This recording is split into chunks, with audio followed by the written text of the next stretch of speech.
देखिए, सवाल है सिद्धांत का। अब मेरा जो सिद्धांत है उसमें यह है कि हमारी व्यवस्था में कोई कमी नहीं है और इसको सुधारना है। जो जो ढांचाएं बनी हैं, जो संस्थाएं बनी हैं, संविधान है, उस सब में शक्ति है, परंतु उसको प्रयोग करने में कई अड़चन है। उसको सुधारने के लिए हमें प्रयास करते करते उसको सुधारना चाहिए।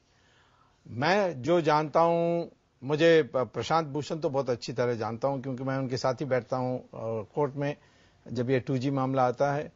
और जो मैंने बातें सुनी है उनके IAC के दूसरे लोगों का, वो कहते हैं कि हम व्यवस्था परिवर्तन चाहते हैं और व्यवस्था परिवर्तन के लिए आज की व्यवस्था को जितना वो बुरा दिखा सकते हैं वो उनकी प्रयास है। ये सिद्धांतिक बात है, जिसमें मैं आपत्ति नहीं कर रहा हूं। मेरा सिद्धांत उनसे फर्क है, इतना ही है।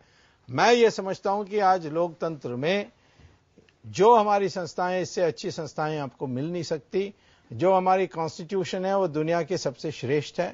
इसको कैसे हम क्रियान्वित करने में सफल हो, उसके लिए क्या सुधार लाना चाहिए। तो ये व्यवस्था को कमजोर कर रहे हैं क्या आपकी नजर में? ये बिल्कुल इनका सिद्धांत वो है। वैसे मैं जब इस 2G मामला मैंने लिया था, तब मैंने देखा देश में एक निराशा है कि कोई पकड़ा नहीं जाएगा, ये सब राजनीतिक खेल है, एक दूसरे पर आरोप लगाते हैं, कुछ होना नहीं है।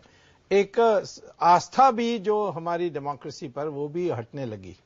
उस समय मैंने ये सोचा कि इस मामला को हम दिखाएं कि इस प्रणाली में काम किया जा सकता है, और इसीलिए लाइसेंसेस कैंसिल हुए, सैंक्शन के लिए प्रधानमंत्री तक सफाई देना पड़ा सुप्रीम कोर्ट में, कई चीजें हुई जिससे एक नया माहौल पैदा हुआ है। अब कांग्रेस का तो हमें पता है, वो सरकार में बैठे हैं, वो अपने ऊपर तो केस डालने वाले नहीं है, इसे स्वाभाविक है। दूसरा है कि जो इंडिया अगेंस्ट करप्शन है, उनका जो सिद्धांत है वो उन्होंने अभी बाहर नहीं निकाली। इधर इधर थोड़ा मुझे पता लगा है बातचीत करके, जैसे वो कश्मीर को कहते हैं कि इंडिया का हिस्सा नहीं रहना चाहिए। ये लोगों को पता होना चाहिए कि इनकी सिद्धांत क्या है। भ्रष्टाचार में जिस तरीके से लड़ रहे हैं, मैं उनकी आजादी पर कोई अंकुश नहीं लगाने चाहता हूं। लोगों का समर्थन भी मिल रहा है इन्हें, वो अलग बात है। लोगों के समर्थन में मिले ना मिले उस पर मैं नहीं हूं। मैं तो लोकतंत्र के समर्थन के लिए काम कर रहा हूं।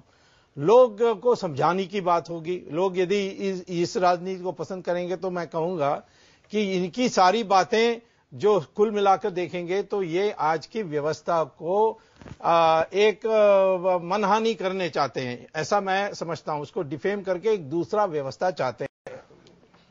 ये वड्रा का विषय 1 साल पहले उठाया था, उसके बाद इकोनॉमिक टाइम्स में आया। वही विषय अभी इन्होंने उठाया है।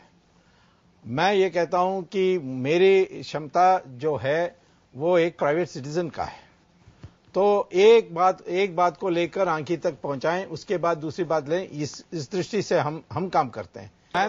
मैं तो ये मानता हूं मैं तो ये मानता हूं कि भ्रष्टाचार के विरुद्ध में जो संघर्ष हो रही है वो लोकतंत्र को मजबूत करने के लिए है, और इसीलिए जिस तरीके हम अपनाएंगे वो लोकतंत्र को मजबूत करनी चाहिए। ये जो नया पीढ़ी है, हो सकता है कि लोकतंत्र के बिना रहकर कैसा हाल होगा आप जानते नहीं है। हम लोग जिन लोगों ने आपातकाल के भुगता है वो देखा है, उससे जानते हैं कि लोकतंत्र कितना प्रिय है हम लोगों के लिए। इसीलिए आज मैं यही कहूंगा कि वही तरीके अपनाने चाहिए जिससे लोगों का आस्था लोकतंत्र में बढ़े, कम ना हो।